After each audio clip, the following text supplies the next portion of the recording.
Hello?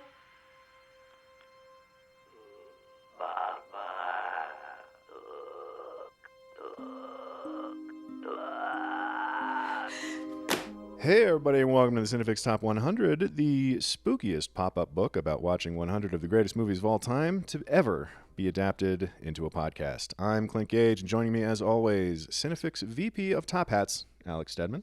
Oh, I liked that one. Hello, Clint. Congratulations again on the promotion. Thank you. And of course, our resident Home Alone-style weapons maker, Michael Calabro. Cal, Clint, how you doing? doing great. Good. Let's just get this out in the open right now. We're at Sundance right now, and it is, I would describe it as super fun.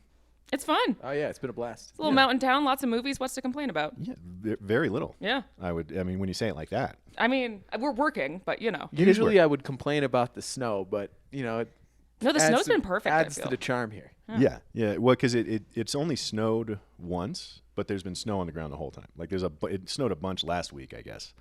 So it's been nice. It's been sunny, and it hasn't been so cold. Listen, you guys should be jealous of us. I being would be here. jealous. This is kind of the point that I'm making. But the fun thing that they're doing here at it's the 40th edition of Sundance. They've been making a big thing of it, which has been kind of fun to be here for this year in particular. And they've got a lot of filmmakers that have come back with, people that have had movies at several Sundances over the years, have them again. But they're also doing these cool retrospectives screenings of some of their biggest bangers, I think, is what I would very much like Robert Redford to refer to them as. But one was actually on our top 100. And so we got to go see The Babadook last night on a big screen, and it was wonderful. It was the first time I got to see it in a theater. Yeah, me too. Yeah. Oh, see, I went to go see that when it came out, and clearly didn't leave much of an impression then. But Spoiler alert for where it is on your list. left a hell of an impression now. Yeah. It's interesting too, though, because like there's a certain kind of fear to watching it just alone in your house or something. But seeing it in a theater, like the sound design, we'll get into it, but it was different. And also, a lot of people at our screening hadn't seen it before. I was shocked, yeah. Right. So the guy that introduced the movie, one of the programmers at the festival, started talking about it. He's like, just show of hands, who here has never seen it before? And I want to say most people, fewer than 10 people didn't raise their hand. Like everybody in the theater raised their hands. It was strange.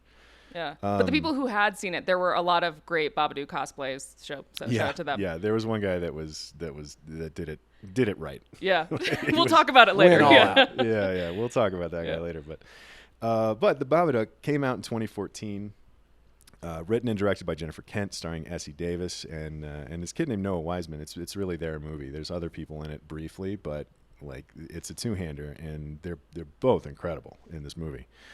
But it follows a woman whose husband dies in a car accident on their way to the hospital to have their kid. And now it's 6 or 7 years later, and this entity, the Babadook, just sort of shows up in their lives. And yeah, it's this, because I remember seeing the trailer thinking like, oh, it's a haunted like a haunted pop-up book? Like, yeah. Oh, okay, whatever. And so like, it was a weird one to take seriously at the time until I actually saw it, which again, this was my first time seeing it in a theater too. Like I had never seen it outside of like watching it on my laptop or something.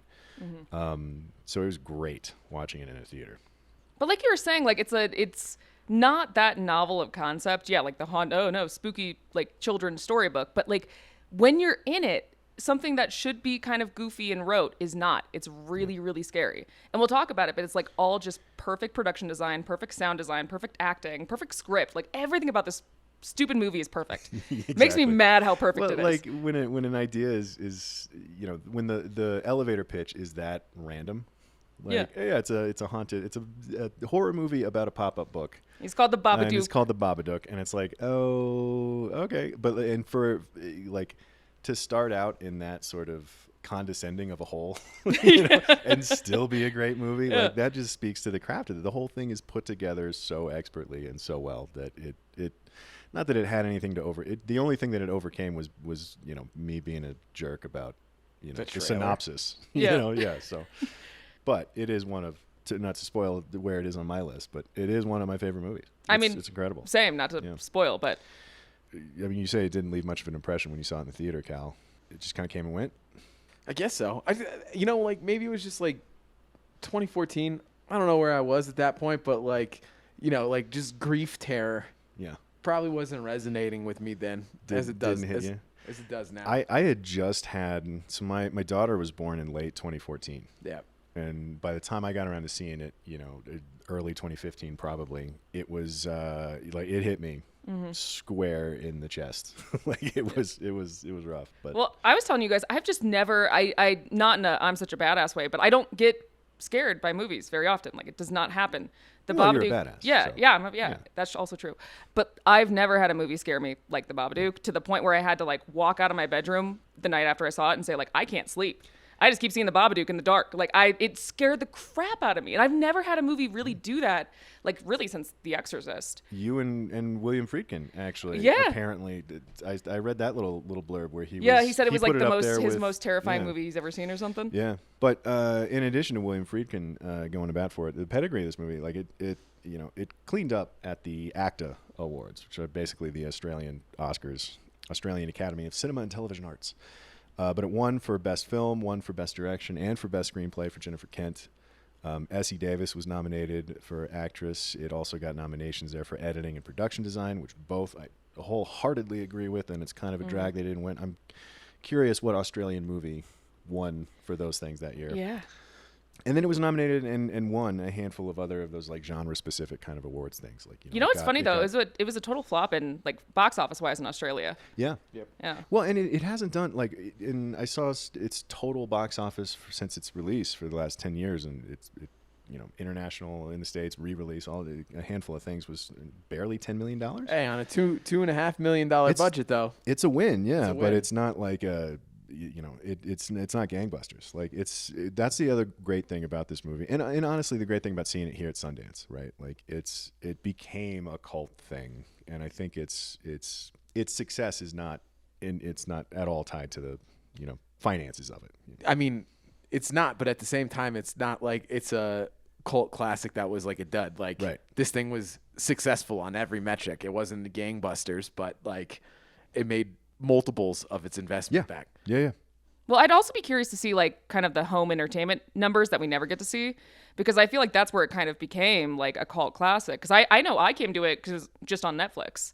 And so I wonder like how much those rights sold for, like how many people rented it. Like I feel like a lot of people did not see it in theaters. Blu-rays were still a more prominent thing in 2014 too. Yeah. Yep. The other thing about this movie though is that like fair or not to the horror genre in general, like I feel like this movie also, it's one of those that gets bonus points because I mean it deservedly so. Like it deserves all the credit that it gets. But there's this sort of, well, it's elevated horror. Or it's like, it's horror, but it's not like horror. It's like art, So it does get some bonus points, I think, as far as Is this the beginning horror of that? movies go. I think it is like I don't want to discount some of the more like quote unquote elevated horror movies that we've even talked about on this show, but I feel like the era in which it came out, it kind of launched. I mean, we're 10 years in. That's why we watched it at Sundance. It was a 10th edition screening, and I feel like ever since that 2014 year, it's just been everyone's been trying to do it. Yeah, because like the next year would have been like It Follows and It Follows like and The Witch and Hereditary is probably like right around there those too. are a couple years later, 2016, 2017. That whole something like era. that. And then we kind of started like dunking on elevated horror and Right. Scream and stuff. But yeah, horror is weird because there are those movements that start happening, or one movie breaks through. Like Blair Witch gives us found footage, and that's incredible. And then everybody does it, and then we get tired of it, and then we start making fun of it, and then somebody does one more that's actually really good. But yeah, I do think the Babadook as that sort of horror as a metaphor type stuff that. I mean, even Jordan Peele, Get Out might be certainly benefited from the success of a movie like Babadook. well, that's true though, because I mean, you look at Get Out and it was nominated for Oscars. Hereditary wasn't, was it? No, Yeah. I don't think so. But I think the Babadook did a lot. Like I don't want to give it too much credit, but I want to give it enough credit. It really, I think, reignited that whole genre. I'll give it too much credit. Yeah. It did I'm for happy me. to. Yeah. I was never a horror fan until the Babadook. That's I really wild wasn't. to me. Because I mean, I grew up. I saw all the Nightmare on Elm Streets and the Friday the 13th, and we watched Halloween when I was too young. What, someone just like force you to do it, just like Clockwork Orange? You just like a pry little bit, open your yeah. eyelids? Because I mean, like, if you're not a horror fan, and yet you've still managed to watch like a half dozen Nightmare on Elm Street. Street. It happens. You're like with friends. Yeah, our paths crossed. Like there's it's not much more than that. But I never engaged with it in a way that I sought them out. Like I would watch them. Buddies would put it on at sleepovers. Like that sort of thing. Like, but I would never say that I liked horror films until The Babadook. And I was like, oh, well, see, this is one that I can get behind. Mm-hmm. So. That's why, and I always liked horror, but I feel like The Babadook is when I was really like, oh, it can be quite a bit more. Yeah, well, and maybe it was because by the time I saw it, I was a very exhausted parent of a very screamy and not sleeping toddler. So like, maybe it was just the fact that I connected with it it was the first horror movie that I ever like felt kinship with somehow, and maybe that's all it was. But this was a movie that like I've started seeking since this movie. I started seeking out horror films in a different way. So all that to say, yes, it gets all the credit. And two, like what I find so interesting about The Babadook, not to harp too long on it, is like you like it for the reasons like of it being elevated. Like we can think about what it means forever, but I also like it because it scares the crap out of me, which is why you watch horror movies. It's like the simple version and the more complicated version of why I love this movie so much. There's the thematic stuff going on, and then there's the craft of like just quality scares. Yeah. So I don't think we're going to find a better segue into brilliant moments. No. Any that you guys want to talk about? I mean, we generally like. I'm happy to start with the opening of this movie. Yeah. Yeah, that's the first one. Just everything before the title card. There's like 2 or 3 minutes worth of stuff, a couple of different things before the title card that I want to talk about. But what is about the opening, Cal, that works for you? Specifically, the subjective nature of the dream. Like I think it's an extremely smart move that we're not in the moment when the car accident happens.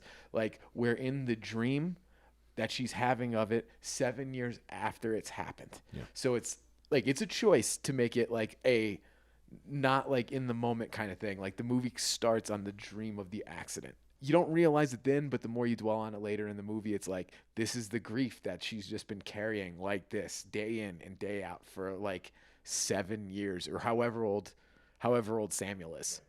And it's just like I think that's like a really, really clever way to get into that story, because it's just like a lesser filmmaker would have been like, we're going to start the story where it starts, the moment of the car accident, and have it be like IRL. 7 years later, it comes up on screen. And it does make it about this moment for her. Her Amelia, I think is her character's name, right? It's the starting it there. That's a really good point, because starting it there in the dream, it's like we're in her mindset just immediately. Mm-hmm. Like there's no time shifting or anything like that. It's all about right here. When it's it's not about the thing, it's about the impact the thing has had on her. Yeah. Like she's sitting here having a nightmare about it, and in a really like well photographed nightmare too, like the static camera with the car clearly rolling, and also just like the fall to the bed. I really like that transition. Yeah. It's properly surreal. Well, one thing that stuck with me too is like watching it again here, how much the theme of like sleep and how lack thereof can fully drive you to madness. And it starts with that. Like the bed becomes something of a nightmare because that's where she has this dream again. Yeah. Yeah, the bed is not it's a horrible place. Yeah. There's no rest yes. too, which is another thing that I imagine we're going to talk about at some point, is just like how utterly nonstop life is for her. That's why it's so scary. She can't escape any of it. Can't escape any of it. So after we get this dream sequence, though, the rest of the opening sequence ahead of the title card, I think is like subtly very brilliant too, because like there's this moment where she wakes up from the dream when Samuel, her son, wakes her up and saying, I had the dream again. Like even he can't sleep. And so they go through this routine of checking under the bed and checking in the closet and reading a book. And it's this, and the way that it's cut and the pace of it, it establishes a pattern, right? And it teaches us a certain thing about the movie too, right? Which is one of these things that I love about intros like this. Movies that really efficiently set up the language that they're going to use in the intro is really great. Because one of the things that I love about this is it establishes the fact that we're looking in dark places. Mm-hmm. Like this is a movie about looking at things that you don't want to look at. And so to have an opening sequence that is like, here's our routine. We glance under the bed. We glance in the closet. We say there's nothing scary there, but it's not in a serious way. and it's a routine, and it's not anything that is actually actively talking about what it is that's scary about the darkness, right? It's just like, throw some light on the darkness real quick, because those shots all start on black, and then the bed covers come up and we see them peeking, and then it's black again, and then the doors open and we see them looking in the closet. Like, it's these cool little reveals of these spaces that we're historically supposed to be, scared of. And so this is a movie about looking in those places, which is, it's just this really quick little lesson, and like, here's how you guys need to watch this movie, which is great. Yeah, and I don't want to go too deep on it, but I don't think you can go too deep on this movie. Like, she's doing the same thing with her brain later on. She's like looking in the dark little places in her brain to escape this. Yeah. And also, like, I think we should talk. I think we'll talk about it a lot, but just like the production design and how dark and kind of drab and scary the whole house is. And not only that, how it's like juxtaposed in all the non-house locations. Like, like the nursing home is beige, not white, but it's like beige. And then the sister's house is like very white. Yeah. And well, I would have to go back and watch it again now that I'm thinking about it. But is there a shadow anywhere in the movie besides the house? No, I don't there think might. so. I mean, nothing significant, right? There because was that everything thing in the car, but that's different. No. I think he means like it's very soft lit, right? Yes. Like, everything is very flat. There's no expressionist, else. Like the like German expressionism type lighting with like the harsh shadows and like the really fast fall off of every shadow in their house against, just like at her sister's house or at her job, the nursing home where she works. Like, everything is very flat, very soft lit.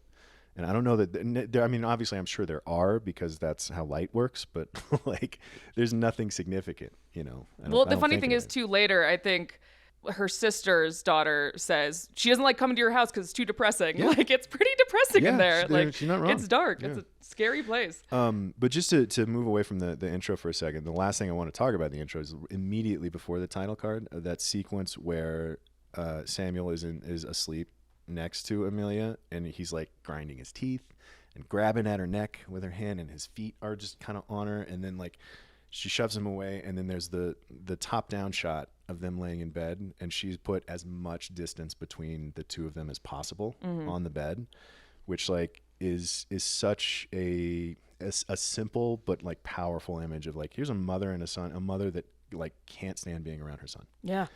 And it's such a heartbreaking image, because also she's trying so hard. She does not want to admit to herself that she is so done with her son right now. We were joking about it after the screening last night, but whether or not Jennifer Kent has kids, like, I have no idea, but at minimum she gets it. Yeah. Like, that's a real thing that happened. Like, my 5-year-old still does that. Well, it's funny because like we were walking out of the movie, and I was like, God, I forget how insufferable that kid is. And you were like, no, that's like, kids. Hang on. No, that's kids. Yeah.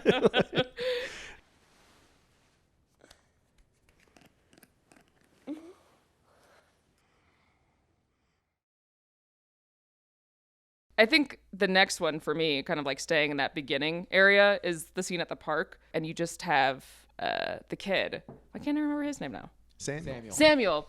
And he's just screaming for her, and she's just ignoring him. And they're having that talk about how usually their kids would share birthdays, and the sister's trying to like draw a boundary and say like, you can still come to the party, but she wants her own birthday. Yeah. So you kind of get that tension in between the sisters. And then all the while, this kid is screaming, Mom. And you know what's about to happen. He's climbing up and up and up. And you actually don't see it, though. It just cuts to him screaming in the car. Yeah. Like, you don't see him fall.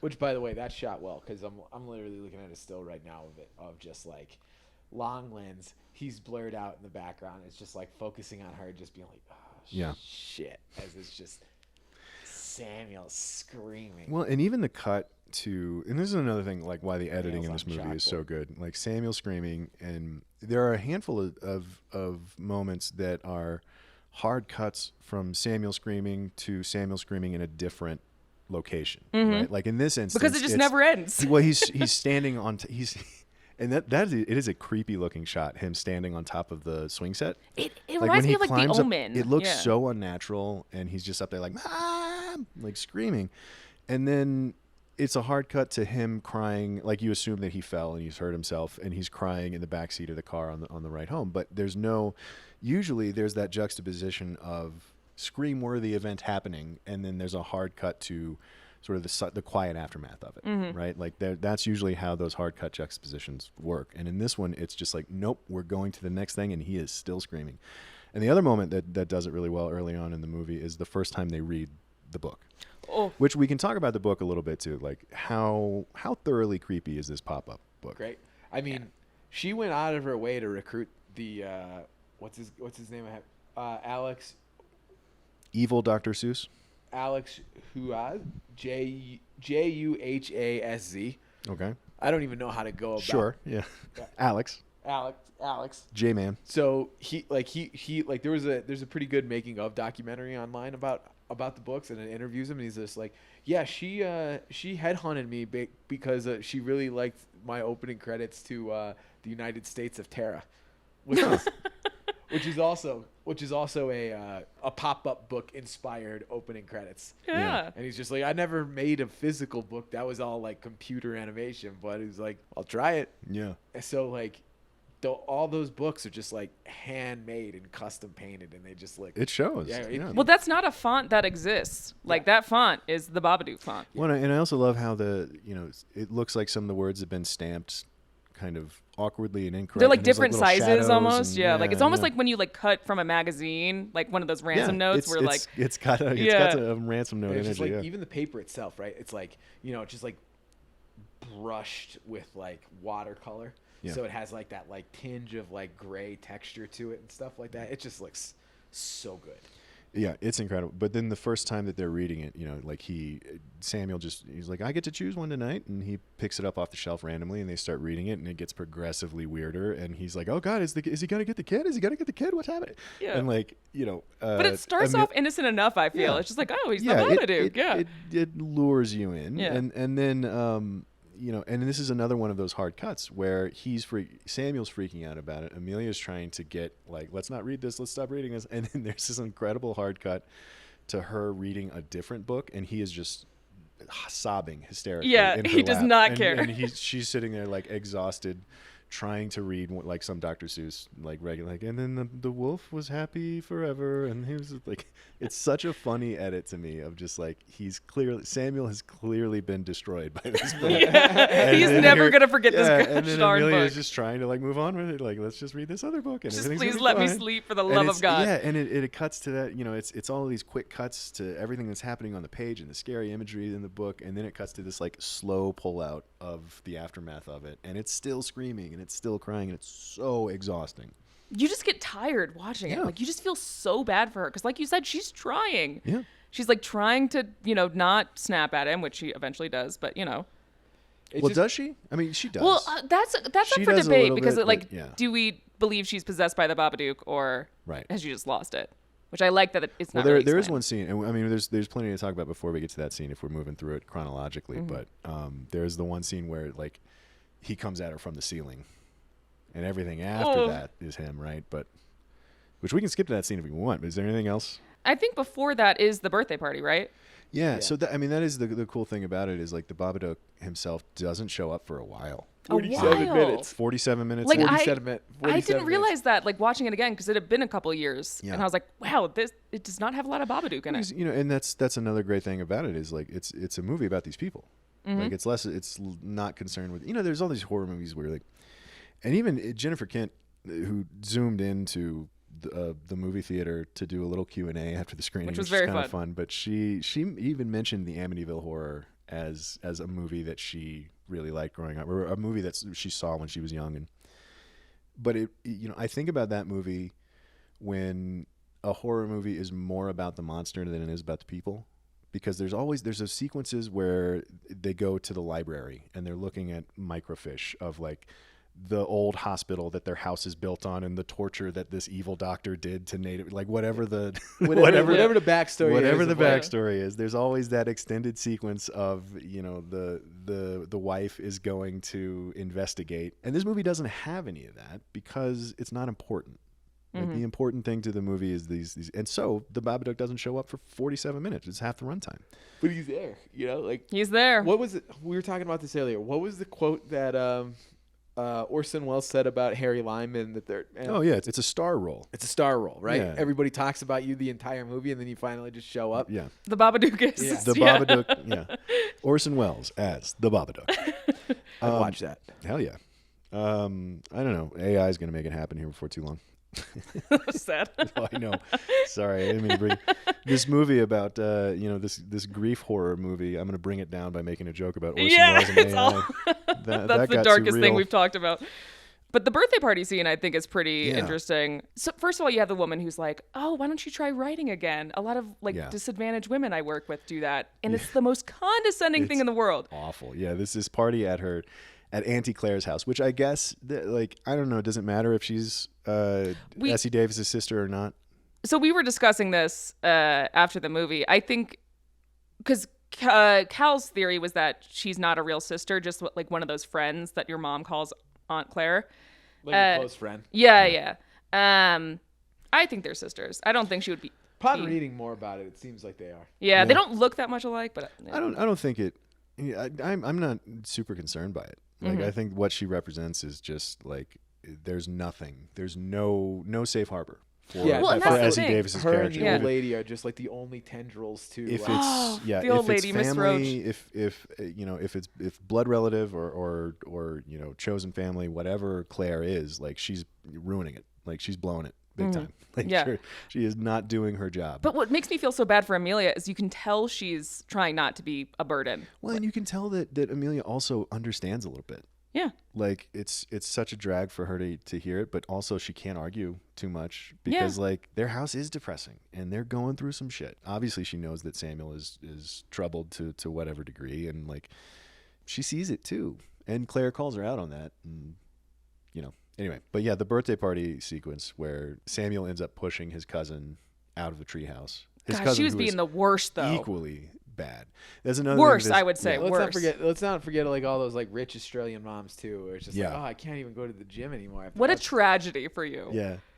And I do, and this is another thing about Essie Davis's performance that you can really see in her moments of strength. Like she's got this soft, just her vocal range alone. She's got this soft energy where she's exhausted and she's trying to deal with Samuel. But then when she gets pushed and when she starts to push back, her whole everything changes. Yeah. And She's then got a lot later- of bite to her. Yeah, and then later, like the Babadook's voice is a completely different texture as well. But like when she claps back at that awful Australian soccer mom, like whatever, that must be so hard. Like So good. like when she slapped back at her, like that was incredible. And those women didn't have a clue what to do with it either. No. Because they were oblivious. Like, what did I say? You Well, know, that is, by the way, the most accurate reaction too. Yeah. Like when you're in that kind of uncomfortable moment and you're all just looking at each other like, oh God, what just happened? It's all, as much the protagonist as Amelia and Samuel are in this movie, and as much as everybody else around them, the neighbor excluded. Like she's just a sweet old lady, full stop. Love her. But all of the other characters that they encounter are so unhelpful. But also like it's this strange balance of you kind of understand where they're coming from, but you also kind of hate them for it, but not so much that it's, I don't know, it's strange. It's such an interesting and grounded balancing act with everything in this movie. The other thing that I find fascinating about this too is just like how the movie subtly goes out of its way. Not out of its way, but to just establish the utter lack of pleasure in Amelia's life.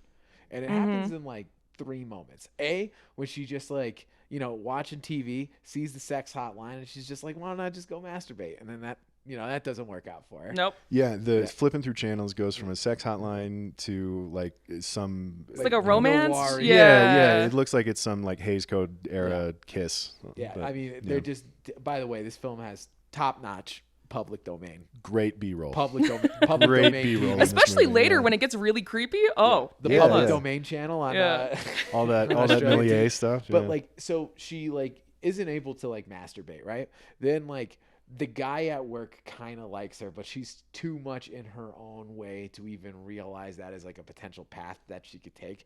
And I think like the genuinely happiest moment of the film up until like the catharsis at the end was when she lies about Samuel being sick and like takes the half day at work. And then she just goes and gets that ice cream, and she's just sitting there, just enjoying that ice cream for a second on a long shot on that couch, and it's just like, that's the only moment of reprieve. And then she has. It ends with her looking at her phone, and there are 10 missed calls from Claire. Yeah. Saying that your son's a freak. Yeah. You know, like, and so it's not that she's even like gradually pulled out of that moment. It's another car wreck. It was a moment that was never supposed to happen. Yeah, exactly. She stole that moment, and then she's paying for it. You know, it's kind of. But again, that's that no escape idea, and it's like the depression can feel that way too. It's like the only joy I have is this freaking ice cream cone, and I'm gonna sit here and enjoy it because like what else do I have? And even there's because I wanted to talk about that scene too at the mall with the ice cream, because the way that they shoot it, like on these long lenses through panes of glass, like it's this gauzy sort of dreamlike state, and then it happens again. When after the first night that she gives Samuel the pills, the tranquilizers that she gets prescribed from the doctor. One other thing about like the 10 calls thing, it doesn't happen at the ice cream. It happens after the ice cream. Then she walks back to the car and watches that couple making out in the car, and like she's watching that, and then like they catch her, so she like looks down. Yeah. And then like that's when she checks her phone. Yeah. But also that's like kind of this like lack of pleasure. She kind of has to blame her son, because you have it very literally when she's trying to masturbate and he runs in the room, but he's also kind of the reason why like she can't pursue this coworker of hers. Like she like inevitably blames him. Yeah. What's funny about the coworker thing is like I don't even think she notices. No, I don't think she does either. Like, what do you mean? Because I don't think she notices that he likes her. Oh no, I think she does. I have a different read on that. The idea of a romantic relationship doesn't even, like a real one, I don't think that's even on the table for her mentally. You know, I don't think that registers as maybe I should start dating. Like, I don't think there's room for that. But again, if that's the truth, which I don't totally disagree with, it's because of Samuel. Well, yeah. No, I mean, it's all because of the situation and like everything from the car wreck on. That is what's the cloud hanging over everything, right? But I honestly don't think she notices that coworker even a little bit. Like the fact that she doesn't react to the flowers that he brings her, because he shows up being like, hey, you want a model airplane and some flowers? And I just wanted to check on you. And she's like, what? And then you know what it is too is like we never see him leave. Oh. Like he comes over, does the flowers thing, and he goes, "Oh, I'm not sick. Like I just can't go to school anymore." Or whatever. And so he realizes, like, oh, something so he weird's just happening. Kind of pieces and out. then we just cut to a different scene. Like we cut to her.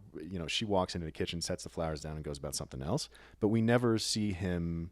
You know what? I'll leave you guys to it. I'm sorry this was a bad time or anything like that. Like there was never any him leaving. So it's like he wasn't even there to begin with. Just thought I'd see how you're going. Can I come in? We've touched on the sound design a little bit.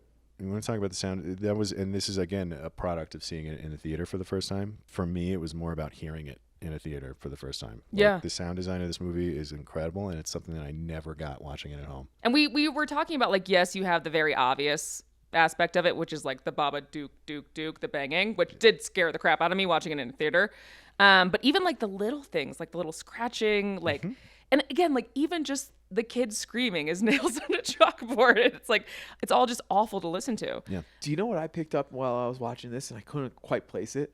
Then I thought about it. It's like, there's a sound effect that is like almost like it sounds exactly like one of the dinosaurs in Jurassic Park. I think it. Oh, I have a fun fact about that. Was it that little like low sort of clicking kind of ground? Oh, that is from World of Warcraft.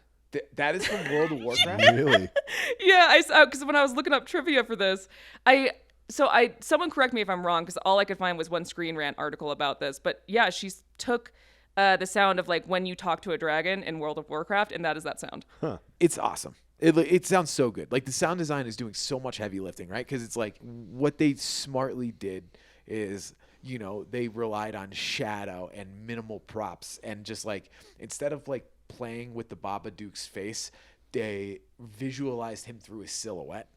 So it's just like playing with light and silhouette to like visualize the presence, and then using like the sound design to take it that much farther, which is, Jaws. Yeah, right. Exactly. Like, It's the barrels. Yeah. Like we can't show the sharks, so we got to show the barrels. Yeah. Like Yeah. it's the wailing, flailing, inflatable tube men in Get Out.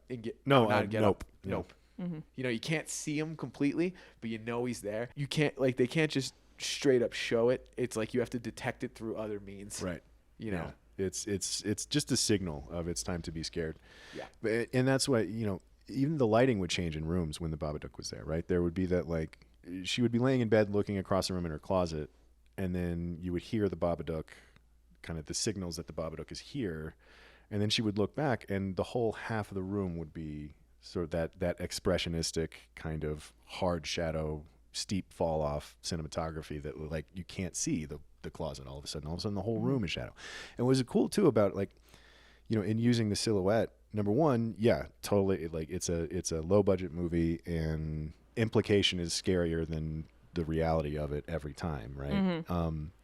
But then there's the scene where she's standing in the kitchen and she sort of senses him behind her, and she slowly turns around, and then out of the shadow of the doorway in the kitchen, his silhouette just kind of grows out of it, which, number one, again, like, it's playing on that silhouette instead of playing on the detail, but number two, it's literally, thematically speaking, like, it's the shadow that's growing and getting to the point where you can't ignore it, which is the whole point of the movie, right? Like, you can't ignore this thing. Even a part of the book says, what's the line in the book that's like, the more you ignore, the stronger I get. Yeah. So, like, and that's so visually, like, his silhouette growing out of a shadow that she doesn't want to look at in the first place is just so sharp and so on point thematically. Like, everything is pulling in the same direction, this movie. It's incredible. What else are we going to talk about? I think I was saying last night, the moment that I realized, like, I'm actually watching a really frightening movie was the second Babadook book appearance, when it comes back to her door. Yeah. And there's that, like, soft knock. Yeah, soft and then there's knock. the pound. And it's sitting there. Yeah. And then she reads it again, and it gets way darker, and it kind of just takes you through it progressively. And like I said, it's one of those moments that you never forget in movies. I was like, I'm frightened. When she's, like, flipping, because Yeah, the when first she's time she flipping looked at it, through. there were blank pages. Yeah. And then when it comes back, the blank pages are filled up And it's with, popping like, up so much more. Yeah. Like, she can't get out of it. She can't avoid it. And it's animated too. Like, there's a moment where she snaps the dog's neck, and it, like, she slices her own throat, and a little red piece of paper comes out of it. Yeah. It's more elaborate on every level. Yeah. The next time she sees it. My favorite part about that scene, because you're totally right. Like, that's an incredibly scary scene. But my favorite part about it is the moment that happens right after it. Which, first of all, the other interesting thing that they do in the sound design, and this is a moment where they do it as well, is anytime she's looking at the book or the Babadook is sort of present, and there's a score happening and a sound design happening, and as soon as she sets it down, the sound design just cuts. Mm-hmm. Like, there's I think there's, like, a vocal track, like a kind of vocal track in the music that it cuts out when she sets it down, like, on top of the cabinet the first time. And then the second time it happens when she sets it on fire. Like, she throws it on the grill, she sets it on fire, and the music cuts out. And then she looks up across the flames and sees Samuel standing there looking at her. And the moment that the two of them share right there, that's what gave me chills about that scene more than anything, because, like, he is looking at her like, you see? Like, you see what I'm talking about? And she's like, I do. You're just like, damn it, my stupid kid is right. And it's just this nonverbal moment between them, this and that's what good performances do, right? Is, like, number one, they they're both, I thought, both clearly communicating something very specific, but also they're doing it in a way where I think you could project whatever you need to in that moment on it. Like, as the audience, like, you can see that moment and you can think, like, oh, he's just mad at her for burning the book. Or you can think about a couple of different things that, can be equally affecting in different ways. But, like, the way that they look at each other in that moment, it's also the energy in that moment of, like, we're the only two on this life raft, like, it's. But I also wonder if there's, like, a little bit of fear there from the kids' part. 'Cause, like, that's when she starts buying into it. And that's, like, kind of where she starts flirting with being a more scary person to him. Yes. Well, that's also right around where, because, like, when she just buys into it, that's more or less like once the Babadook has been let in, right? Because it's like right after that is when we hit the 47-minute mark and we see him for the first time.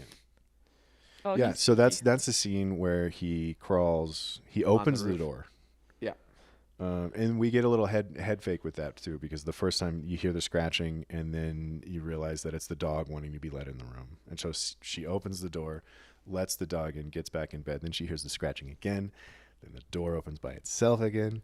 And then the Babadook just sort of like, scribbles into the room and then up. And then I think they did this with some like stop motion animation. I would guess so. That's what it looks like. Some of it was, I think it was a combination of things, like practically on set and then also some stop motion stuff. They also, I think they fucked with the frame rate, right? Yeah. So it's if they might have shot it practically, and then what they would have done is like take the film, then cut out a frame and then double it up so it looks like it's on like so it looks like it's animated on 2s or 3s, which gives it that jerky nature. Like kind of like a strobe hitchy light almost. Yeah. Like. But it's one of the 2 times that we actually see the Babadook's face. Yep. And in this moment we see it very, all of this unnatural movement gets it up to the ceiling, and then his fingers spread out, and she's just sitting there watching it happen. And then we see his face for a split second as he sort of dives down at her, and then the camera like zooms into her mouth, right? So at this point she has let him in, and everything from this moment on, like she starts to get, crazier and more violent and more threatening, but you can attribute it all to the Babadook at this point. I think too, what happens in between the second book scene that we were talking about, and the Babadook kind of entering her, isn't the police scene in between that? Because she calls the sister and she's like, if you really think you're getting stalked, like go to the police. Yeah. And she goes to the police, and I feel like that's kind of her almost last ditch effort to be like, can I get out of this? Rolling their eyes at her. Yeah. But then they roll their eyes at her, and I feel like crazy. Yeah, she looks nuts. She's frazzled and her hands are all covered. She's looking at the coat rack in the back. Like, no, and I think the significance of that is like, oh, there's no escape. There's nothing I can do. I can't go to my family. I can't go to my friends. I can't go to the police. Like, this is my life. Yeah. She is a broken woman. I think that is like most exemplified when she's in the doctor's office after the Babadook attacks Samuel in the car. Yeah. And like, you remember like he starts to have that seizure, and then they like go to the doctor's office. Yeah. And he's just like, is there anything you can give me to help him now? Just anything. Anything. And like the doctor is just like looking at her.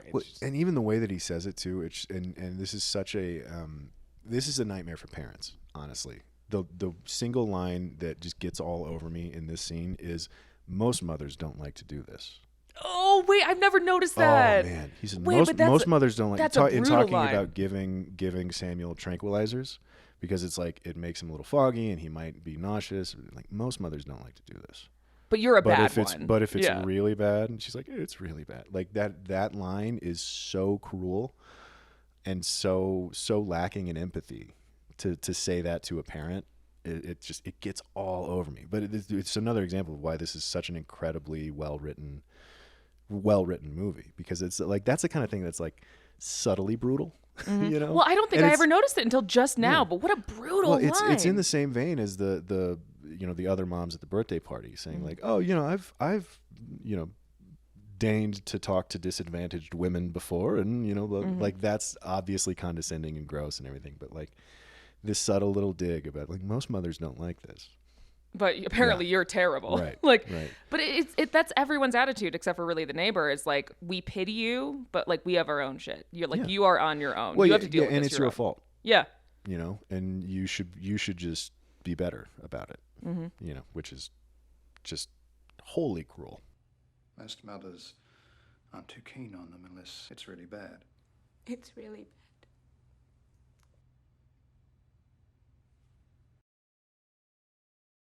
And talking more about it, because that scene in the doctor's office in terms of Essie Davis's performance is so incredibly good and vulnerable, but when she starts to shift gears is, I think, when this movie really sings, right? And there's the scene where she wakes up in the middle of the night and she's hearing whispers and all this stuff, and she discovers Samuel is calling the neighbor to ask to spend the night over there because he's scared. She brandishes a knife at him, like in a way that is so scary. Just the physicality of her in that scene, because I talked a little bit about her voice and like the vocal performance that she does, differentiating between her mental states through her voice, but like the physicality of her in that scene to go from like exhausted and broken to physically very intimidating and threatening, like the way that she swings the knife and just even the way that she like points it at him occasionally, like I never thought that she was going to stab him, but I thought she was capable of stabbing him. So And like, which is I think the point of that, which is an incredible line to walk, I think. well, I think that's the beginning of the Stephen King homageness of this all. The more I watch this morning, the more I realize that there are so many one-to-one Shining moments here, like that being one of them. Yeah. Because you remember in The Shining when he goes into the radio room and he smashes all the transistors. This is like the one for one of that. Then like later when the Babadook fully consumes her, Samuel goes to hide in his room, and it's another scene where like they have to like menacingly break down the door. Oh yeah, the way that she breaks through the door. Oh Yeah, my like, God, grabbing onto She the jumps up to the like. She I don't know, grabs what is onto that, the door Yeah. jamb or whatever's up there. I mean, it looks animal, right? Well, and like it's- she's grabs onto the top of the door frame and like swings back and her body back and forth and kicks through the door. And even how she lands, it's like action hero landing when she gets on the other side. Like it's powerful and animalistic in a way that is so clearly not her doing it. Yeah, it's so great. And then like like I always love like the playful like overtly theatrical possession monologues. Because like she comes through that door, and I mean again like just to one it to like The Shining, it's just like Jack's like, I'm not gonna just give me the bat. I'm not gonna hurt you. I'm just gonna bash your brains in. And then she's just like, I just want to take your head and like smash it against the brick wall until your brains pop out. Yeah, and it's just like that kind of like playful terror that like like Jack Torrance does it. Reagan in The Shining has like those kind of like moments. And Oh, and The Exorcist. yeah, Yeah. or The Exorcist. Like Reagan in The Exorcist has those kind of moments, and it's just like those are so fun. Yeah. And just like horribly terrifying. Yeah. Well, and because there's, in all of those moments, it's like, there's the father figure, the paternal figure that's supposed to protect the family is now saying, I'm going to bash your brains in. And then like a little girl is saying, your mother sucks cocks in hell. And then like, it's all of those things that they're incongruous in ways that allow us to laugh at it. But like what's great about this too, and like also like, for all intents and purposes, like the house is just the overlook. They're trapped in this house, and it's a child who has to defend himself against, his parent. Yeah. Well, and instead of, the snow and like physical geographic isolation, like she's been cut off emotionally from everybody. Like there's no place to go for support by the end of this. Yeah. And so like that's her isolation, which is fascinating. Well, and I think a lot of it is just making what's supposed to be the safe space the prison. Yeah. So like you were saying with the your parents are supposed to protect you, she's now the monster. Your home is supposed to be the safe space. It's now the prison. Your bed is supposed to be the safe space. Like in that scene where the Babadook enters her for the first time, she's hiding under the covers because that's supposed to be the safe place. Right. There is no safe place. Well, and even it does it for everybody too, right? Because like there's the idea of a kid being afraid for his safety from his parents. Mm-hmm. There's the idea of a parent being afraid that they won't be able to do their job as a parent because they're failing at it in ways that aren't entirely in their control, So it's like, it's scary for everybody. Yeah. But the other cool thing about, and the intro that I talked about in terms of like how it sort of sets up, trains you how to watch this movie, it really is built, the whole movie is built like one big jump scare. Right? Jump scares, and you're supposed to be presented with a place that you think is safe, and then all of a sudden it's not, and you jump. Right? Mm-hmm. Like that's the definition of a jump scare. And like this is like an extended 90-minute jump scare because you're slowly presented with here are these safe spaces that families are aware of and traditionally use, and they are not safe anymore. But it doesn't happen for another 80 minutes. Mm-hmm. It's incredible. I'm also fascinated too because like the thing that I found most scary about this is like it's very Stephen King-y, and it's like they're in its third act, with the sole exception of one thing, which is Stephen King is like meticulous about his plotting. Like he goes out of his way to make sure like the plot of his books are very clear and what the characters need to do in order to achieve their goals. And the frightening thing about this movie is that like I just have no idea, and I mean neither do the characters, of how they can rid themselves of the Babadook. You're talking about like using The Shining as an example again, how the hotel literally tells Jack Nicholson what like it's like the hotel is like, Jack, you got locked in the freezer. Like, come on, I thought you were supposed to murder your family by now. What are you doing, buddy? What are you doing? Like, Yeah. Get out of here. And then, but at the same time, You need me to let you out or what? Like, but at the same time, like, and then like Danny is running around, but like Dick Halloran is shining to him, just being like, you need to get out of there, and like you like, so it's like The Shining sets the goal of like what the people need to do in order to survive, and makes it like unambiguously clear. Yeah. And the thing that I find the most frightening about this film is how completely ambiguous and chaotic it is, because you have no idea how they're supposed to overcome this thing. but no, that is the perfect way to transition into the ending, right? Yeah. Ultimately, what sets this movie apart from literally everything else I've ever seen, I think, is the idea that there is no way out. Yeah, the monster is never And vanquished. the monster is never vanquished. So it ends with the monster.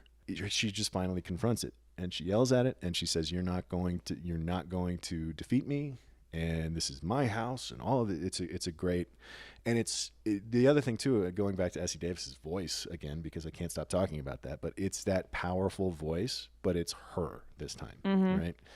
But the idea that it's not vanquished, it's just they learn how to live with it. Well, that's the 5 stages of grief, right? Right. Like you get to accept it. Acceptance doesn't mean that it just goes away. Right. It's like you still have it. Like you still lost your husband. You still like he still doesn't have a dad. Like Yeah.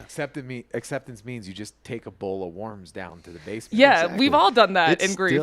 it's still a very scary thing that lives in their basement. Yeah. And it still scares the crap out of her when she goes down to feed it at the end. But it's the idea. And also I do love after all the dust is settled and the transition into the little epilogue scene is like a pan up through dirt and then like through the surface, and she's working in her garden, and then it settles on like a really weird looking black rose. There's growth happening. Yeah. Which is very cool. And then like they're collecting worms and she goes down there, and it's scary and it almost knocks her over, but she stands back up and she says, it's okay. She's like calming down the beast and gives it its bowl of worms. And then they move on with their lives, which And, like, the the idea different- that yeah. you have to nurture that to live with it is such a great way to end a horror movie. It's right? like surprisingly wholesome. It was great. Yeah. It's a lovely ending. Like, and it's all smiles and hugs. Yeah. Like at the end. Like the visual, even just like the visual where like the protective services people come back and they have the happy birthday sign. Like, The texture of the lighting in the room changes Yeah. too. yeah, Like it's very, the- it's like the soft way that they shot the rest of. Exactly. Yeah. Yeah. They're the shadows, the expressionist shadows are the gloom of the whole house that's just kind of generally there, which frankly, like, I don't know how you teach class on lighting for gloom, but like they did it. And in the basement, there's still that steep fall off shadow. Yep. But not in the house. The house looks newer and fresher and cleaner, and, You know, and the there's house- light in it, and it's warm and comfortable for the first time in the whole movie. The house looks like it's interior decorated by like the mom in Beetlejuice. A little bit, yeah. But like it's and too like, what we were saying earlier about like her having just straight up no joy in her life. Like she's finding moments of joy. Like yes, the Babadook is still there, but she's able to like hug her son and laugh and be silly for like a moment. And celebrate his birthday on the day. Wait, there is one nitpick that we do have to talk about. What? And Clint brought it up yesterday. Where the fuck that dove come from? Oh God, yeah. he No, it does was a that- real magic trick. He's good at magic. He does that magic. So the kid loves doing magic. Where'd that And then- dove come from? And Like, then he turns a coin into a bird, and it's like, no, that's a good trick. And I understand that magic tricks are things that are anybody can do. But where'd you get the bird? Where'd you get that bird, How does a dude? child? He's a magician. How does a child acquire a bird? And particularly without his in mother that knowing? moment, Yeah. like his mom just got her stitches out from when he stabbed her in the leg the other night, when they were fighting off the spiritual embodiment of grief. And then like he managed to go and procure a bird for that magic trick. Like how did he In the get that meantime. bird? I And did he- believe and it's then real he- magic. And then like, did he drug that bird because it doesn't fly away? I bet it was a neighbor, old lady neighbor. I bet it was went- symbolism. I bet it was like dove means peace. So let's put this in there. Yeah, I mean, Jennifer Kent's no John Woo. I don't think I don't think she's leaning on doves quite like that. But, Yeah. Well, it doesn't fly away. it doesn't fly away. That- no. It's a cheap movie. They had to return that bird. That dove is just chained down there. They had to turn in the receipts. All right, should we do a movie list? Let's do it. This movie list, this movie only appeared specifically on one list, and it was the list that was my own personal top 10.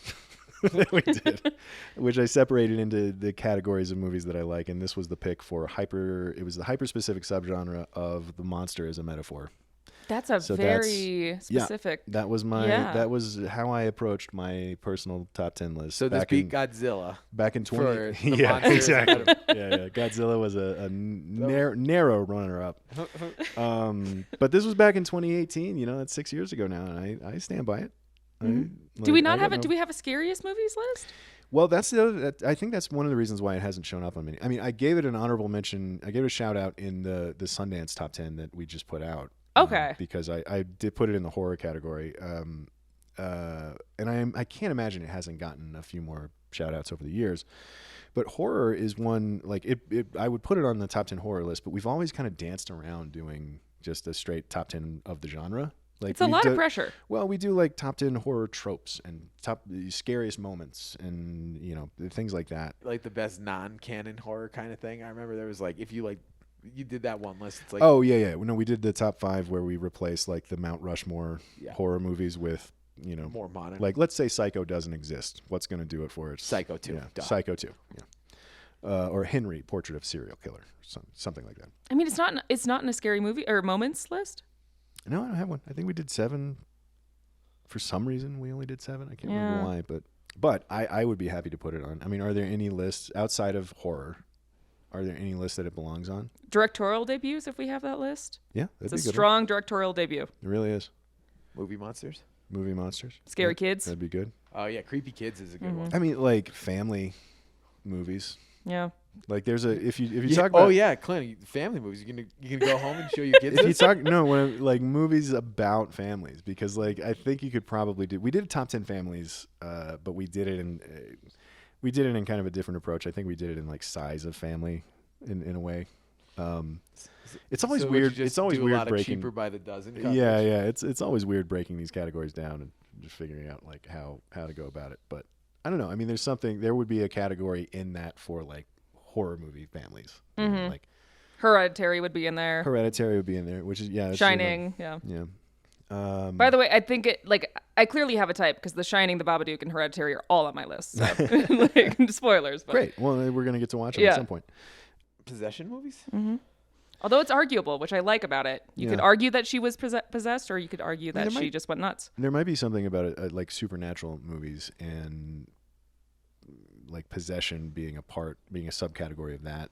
I mean, supernatural horror, I think. Yeah. We'll work it in somewhere. Yeah. The point is, she's like clearly has a demonstrable personality shift, whether that's due to possession or sleep deprivation. Right. Yeah, but I like, and like even at our Q&A last night, like Jennifer Kent was like, I don't like to explain it. I want you to take from it what you take from it. Because somebody asked about why the worms. Yeah, and she was like, whatever you get from it. Yeah. Like, oh, I don't know. Who knows? I think is what she said. And I feel like the temptation must be really hard to resist that for 10 years of doing interviews, but she's resisted it. Like you cannot find. At this point, just you think she would just like make something up. Yeah. No. Like I mean, retroactively, like she has come around to a different way of looking at her own film, and it becomes about something. So David Chase. It took David Chase 15 years. Yeah. To accidentally refer to the the finale of The Sopranos is the death scene. Oh, like he just can't. Like that was the scoop. Like someone was like, I got you. Yeah. and he caught himself in the moment too. Yeah. Wait, that's kind of precious. He though. was just like, like when it happens in the death scene, he was just like, oh, no. shit. There goes all of that. Tried so hard. Well, let's Torf. So we went through most of them. I've been left on my own without Tayo for Torf here in Sundance. We are out on our own here. I have 2. So this is going to be a 50-50. All right. Torf, true or false? Jennifer Kent named the monster the Babadook because it roughly translates to "he is coming for sure" in Hebrew. True. I'm going to go false. It's false, and I'm being a little annoying You're here. being a little Tayo about it. Yeah, I'm being a little Tayo about it. I've learned from the master. So it is true that it translates roughly into "he is coming for sure" in Hebrew, but that's kind of a coincidence. I don't think she knew that. She said the name partially came from the Serbian word babaruga, which means boogeyman. In an interview with Complex, she said, I wanted it to be something a child could make up, like Jabberwocky or some other nonsense. I wanted to create a new myth that was just solely for of this film. It didn't exist anywhere else. Nice. So. But also, it's kind of John Wick. Yeah. So yeah, but I do think it's interesting that it was like just a coincidence. It's like he's false coming. in that it's That's not why she named kind it of an that. accident. Yeah. Interesting. All right.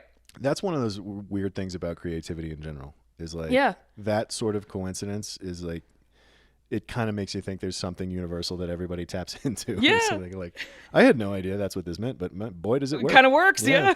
He is coming. All right. Last Torf. Jennifer Kent has teased a possible sequel to The Babadook. I false. False. Yeah. That is, it's false. And in an interview with IGN's own Jim Vejvoda. Vejvoda. Yeah. Sorry, Jim. She said, well, the good news is I had the foresight to make sure that my producer and I owned the rights to any sequels, which is really smart. The reason is that I will never allow any sequel to be made because it's not that kind of film. I don't care how much I'm offered. It's just not going to happen. Hell yeah. Good. I love her. Yeah. I love More her power so to her. much. That's great.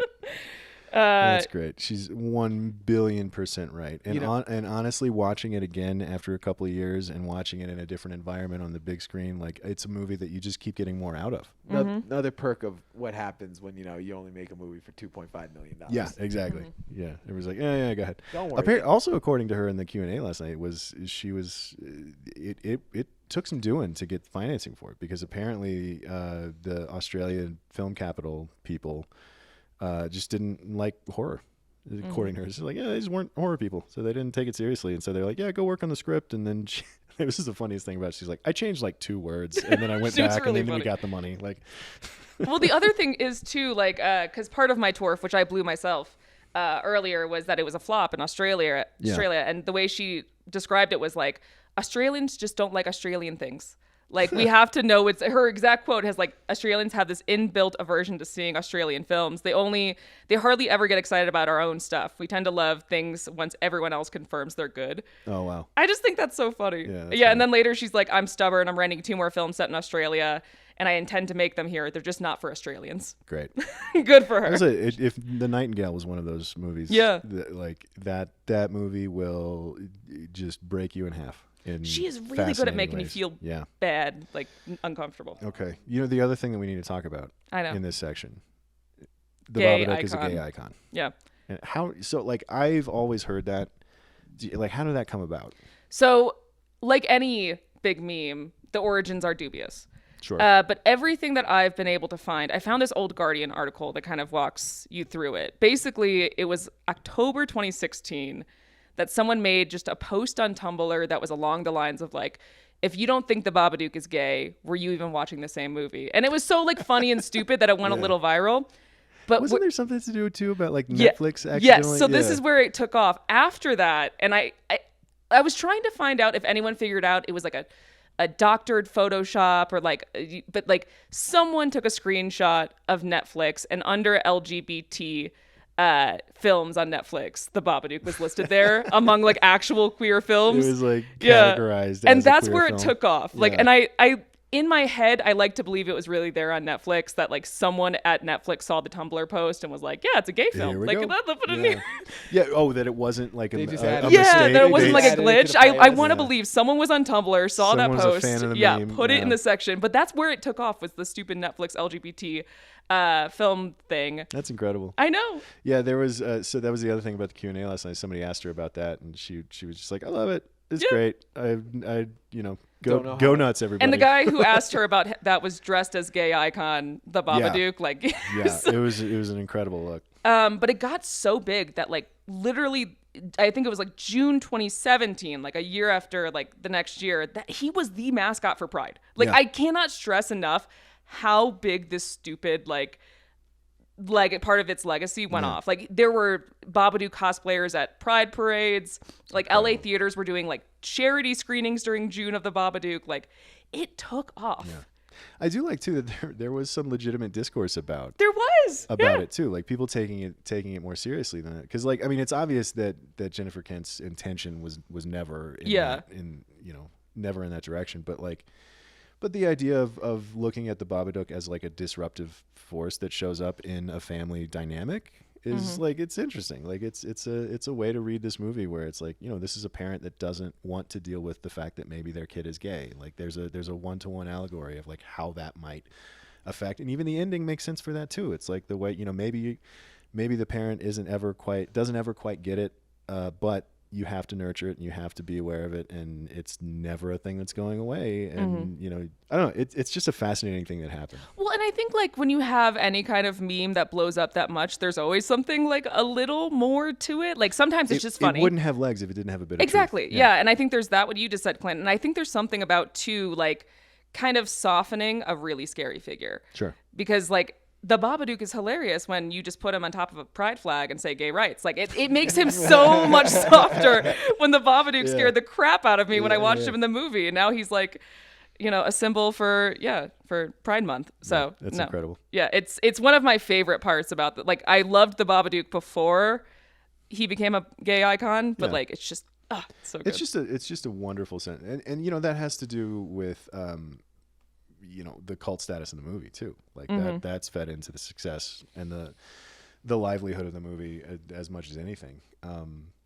But like it's just such a funny sentence. The Babadook is a gay He's icon. a gay Like, it's great. It's so That's the good. other thing. Like sometimes there's something deeper to a meme, and sometimes it's just really funny. And you know, and that people are getting some degree of joy out of that is wonderful. Like go film. You know? And like you said, it's clearly not what Jennifer Kent intended, but like that's the joy of.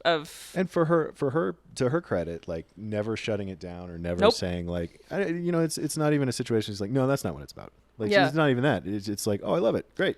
Well, like, and I think the first time I saw her respond to it, she said something along the lines of like, yeah, of course that asshole would find some way to stay relevant. It's by becoming a queer icon. Like that is so Babadook of him. Yeah, the whole idea of the Babadook is like, I'm not leaving. Yeah, nope, I'm sticking around. Yeah. Even if you got to keep me in the basement and feed me worms, I am not going anywhere. Gay icon. Gay icon. Here we go. Who's your MVP for the movie, guys? It's Jennifer. Jennifer Kent. Cal? Yeah. I mean, Jennifer Kent for sure. Essie Davis is great. She's up there. Essie Davis is definitely a second place because I do think that is an incredible performance. It features so much range that like this movie would not be successful with a performance less than the absolute commitment that Essie Davis gave it. But at the same time, it wouldn't exist without, you know. Sure, that's fair. Chicken or egg kind of thing. It's a chicken or egg thing for sure. Like Jennifer Kent wrote the script and directed the movie, and like she gets all the credit in the world, and the craft that's on display on everybody that worked in this movie. We've talked so much about sound design and the cinematography and the production design, but like I got to give it to Essie Davis for that exact reason. I think none of that craft matters if there's a weak performance at the front. Like I think it's, you know, for better or worse, you can have a beautiful looking movie with a performance that's weak, and the Babadook is not a gay icon. You know, I think that she, you know, her ability to be terrifying and empathetic, like on the drop of a hat, it's incredible. Like the way that she navigated everything that Amelia was going through in this movie. I don't think the cinematography matters if she's not good. Like that, and that's part of the question we ask when we ask, like with the MVP, who is so indispensable that this movie couldn't be made. Also, just I know the Oscars really don't matter, but the fact that like she wasn't nominated for an Oscar for Best Actress for this, like the whole movie should have been nominated for. Well, stuff. I don't think it blew up quick enough. That's like, probably true it too. It didn't blow up in the year. Yeah. You know? I mean, she won. Or no, she was nominated in Australia. But yeah, I don't think it got big enough stateside in that time frame to get nominated. Also, we haven't talked. I don't think he's the MVP, but we haven't talked much about the kid. And I meant to talk about him during Torf. But like they tried so hard to keep him from knowing the contents of the movie. What's the quote? Like, I didn't want to ruin a child's I didn't want to ruin a childhood So because of this movie. And that's another reason why I like Jennifer Kent so much, because like she directed this whole movie without this kid knowing what was happening. They never did a script read because they wanted to shield him from the content of the movie. And even scenes where like Amelia's yelling at him, they have on the other side of the screen an adult on his knees, like so she's looking down her eye line. Right. Like they tried so When hard she's to protect saying that child. I want to bash your brain. I want to bash your head against Yeah, the brick she's wall not until your saying that to an brains actual pop out. child. She's saying it to like a grip. Yeah. Yeah. But the fact that like Jennifer Kent was able to do that and still direct this performance out of this kid that is just phenomenal. Like this kid, I can't. Good. She's and Essie Davis is amazing too. But I'm gonna stick with Jennifer. Okay. All right. Wait, are you guys both saying Essie? No, I am. Okay. I'm Team Essie. Mostly just because I love Miss Fisher's murder mystery so much. But let's get into the important casting part of this. Cal, who's Nicolas Cage going to play in this movie? I mean, listen, honestly, I think they could have got Nicolas Cage for real cheap here. Because, I mean, it's like one day is shooting, you know, pop in, throw him in the makeup chair. As the Babadook? Yeah, it's like, Nick, we need you for 48 frames. That's about we need you for 2 seconds. We need you for about 2 seconds there. We're really looking to pull people out of the movie by having them stop and say, is that Nicolas Cage? Yeah. Well, I was thinking about it too. Like, what if they had him play the husband because he's there for like one scene, and that would also be so bizarre and take you out of it so much. You need a young Nick Cage. Like, you need Moonstruck Nick Cage. Like 2014 Nick Cage is just too old. Too old. What if Nick Cage was the neighbor? Well, what if you swap him instead of Mrs. Roach? It's Mr. Roach, the kindly neighbor.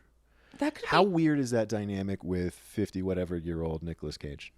weird. What happens if he's the older brother? The older brother? Yeah, instead of having the sister. Oh, swap him in for Claire. Yeah, swap it from Claire.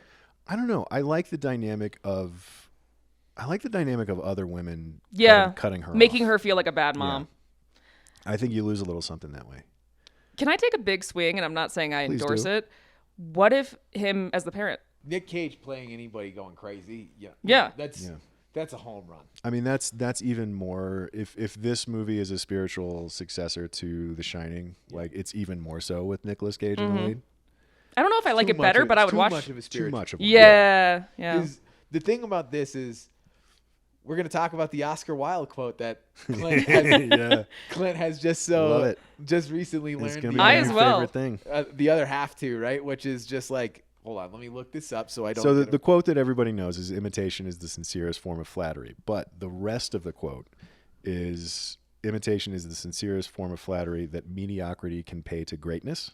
Yeah. Did I nail it? What a burn. Yeah. Which is such a sick burn. I love it so much, and I'd never known that that's what the real quote is, which is so perfectly fitting, because people hijacking just the first half of that quote. It's just like, no. This applies to people who stop reading halfway through the headline. Like, it's like, I got what I need out of this. I'm not going to read the rest. Like, and I think if you made Nicolas Cage, yeah, you might as well just remake The Shining. you might as well just remake The Shining.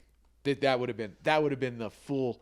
This movie exists in like the ignorant half reading of that quote, where it's like, it pays homage, but it transcends it as well. Yeah. So it's its own work that stands on its own 2 feet and is more than a legitimate contribution to the genre. Yeah. Whereas if this just had Nicolas Cage as Amelia. as Amelia, then it's Emilio. Emilio. Yeah. Then it's just a more of a Shining. It's a Shining also, Rand. Yeah. I do think, like, if he's the neighbor, like, losing that kindly old woman energy again, I think you lose something there too, because like in the same sense that I would like Claire to stay a woman, like having an older woman there ready to support her matters more to me than like it's not just the neighbor is nice, right? Like You make a good point about like both being potentially protected by the older lady and being judged by I wouldn't want to have any of the women replaced by men. right. Like it is so important for her to feel like a bad mom. Yeah. Like I'm trying to think maybe if like he was the coworker who had a crush on her. Yeah, but that barely matters. And the husband would just be like, that would be Matt Damon Interstellar levels. Of, I'm out of here. But then the coworker is such a small, insignificant thing that like I don't think it really matters. I don't know that. I think we might have found a movie that Nicolas Cage doesn't make better. To be fair, I've said that about a few movies, but this might be the first time that you guys agree with me. Again, 48 frames. 48 frames. There's He's 48, just the there's face of the Babadook. There's only 48 frames that could potentially and not meaningfully be improved. Right. Because it's just like, because you know what? If you get Nicolas Cage in there as the Babadook, that's the story you talk about when you go on Colbert. Yeah. Like I just want I just wanted to work with him so bad, and I was like, the only thing I got is the monster. Yeah. I need you on set for a day. You're gonna be in this movie for 2 seconds. And Nick Cage was just like, You might even be able to take a selfie and we can just paste it on there. It's like, no, I got something from Getty Images. We're good. We don't even need you. Where's this rank for you guys? Alex, where'd you have it? It's in my top 10. It's my number 9. Look out. Freaking love this movie. Yeah, I don't have... I had it at 48, which revisiting feels too low. Honestly, 9 feels too. Like last night, I was even top 10. I think it should be top 5. Like No. it is the scariest movie I've ever watched, and I don't think I ever will watch a movie that scares me more. I do think that I will, when revisiting the top 100. This is gonna see a big jump. Yeah. Yeah. It's gonna see, especially after seeing it in the theaters. Like it's gonna get a big old bump when I revisit this list. But Cal, seeing as how it didn't leave an impression on you 10 years ago, it's not on my list, but Yeah. I definitely am looking at my list right now and just like, yeah, that doesn't need to see see a couple that might be able to lose their I spot. could pop a couple off here. So we are out here on our own, but I do have some intel from Dan. Dan did not have it on his list either. So Cal, classic. you're the Team Dan this episode. How does it feel? Yeah, I've been on Team Dan a couple of Yeah. times, and as always, it feels bad. But being on being on two lists, number 9 and number 48 puts this at number 32 on the top 100. Wait, which I feel like that's pretty good. it feels about right. That's probably about where I'll move it up to. Yeah. Like, but number 32 feels right. Feels Yeah, right. that feels good. Feels good. Mm-hmm. Yeah. I think I won't give Dan any credit for this. He's created an algorithm that's doing good work on its own, I think. But that's going to do it for us this week. So thank you for listening to this audio only special from Sundance. We're going to go get back in the snow, watch some more movies. We are going to have another little special episode from Sundance running down some of the stuff that we saw here, and whether or not any of that is top 100 worthy, Or merely just watchable. or merely just really good. Yeah. Most of the movies that we've seen here this week are like 110. But we're getting ready to launch season 2. It's officially firing up right around the corner with 7 Samurai. It's going to be the first episode of season 2. Never heard of that it. we're going to do. Yeah, so it'll be a fun movie to talk about. A little known, scrappy little indie. guy. Happy to shed some light on that Yeah. one to the masses. But yeah, we are out here on our own in Park City this week, so audio only in the living room of an Airbnb. But all the same, thank you to our usual crew, Tayo Oyekan, Marhyan Franzen, and Jamie Parslow. I don't even have to not thank Dan. Oh this yeah, he week. has nothing to do with this. I He's feel. even less deserving of thanks this week Yeah. than he normally is. So that's a good And he feeling. doesn't even have it on his list. Yeah. So So screw you, Dan. Way to go, Dan. But in the meantime, we'll see you next time for 7 Samurai. And stay safe, be good. We'll see you then. Bye. Bye.